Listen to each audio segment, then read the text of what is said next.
আজ হলো 4th August আর আমি একেবারে সকাল সকাল বেরিয়ে পড়েছি। শুধু আমি একা নয়, সাথে আমার বাবাও যাচ্ছে। কিন্তু এত সকাল সকাল যাচ্ছিটা কোথায় আমরা?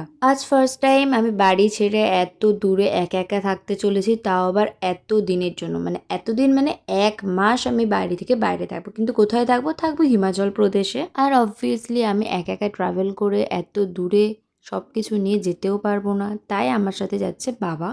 আর ওখানের কোনো কিছুই আমরা যেহেতু চিনি না, তাই জন্য তো বাবাকে যেতেই হতো সবকিছু চিনি আমাদেরকে সেটেলমেন্ট করে দেওয়ার জন্য। আমাদের ট্রেন আছে কলকাতা স্টেশন থেকে। যেহেতু আমরা টাইমের অনেকটা আগেই পৌঁছে গেছি, তাই আমরা লজে গিয়ে একটু রেস্টও নিয়ে নিলাম।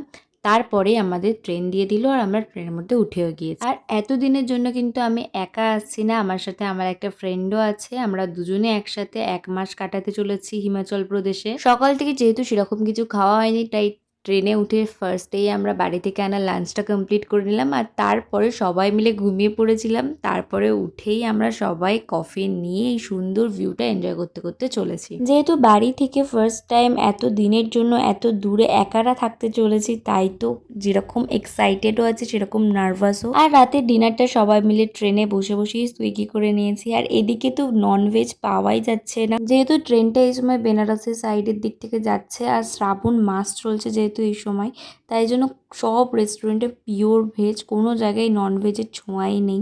আমাদের এই ট্রেন জার্নিটা 24 to 25 আওয়ার্সের মতো। দুপুর 1:45টার সময় আমরা ট্রেন থেকে নামি আম্বালা ক্যান্টনমেন্টে। আর ওখান থেকে আমরা বাস নিয়ে ডিরেক্ট চলে আসি বাদ্দি। ও সরি, আমাদের একটা বাস নয়, কিন্তু দুটো বাস, দুটো অটো চেঞ্জ করে আমাদের পৌঁছাতে পৌঁছাতে প্রায় সন্ধ্যে 7:30 বেজে গেছে। কিন্তু কেউ এই লাইট দেখে বলবে যে এখন সন্ধ্যে 7:30 বাজে? জানি এখন অনেকেই ভাবছে আমরা হঠাৎ করে এতদিনের জন্য হিমাচল প্রদেশ কেন এলাম। সেই সব কিছুই শেয়ার করবো নেক্সট ভিডিও।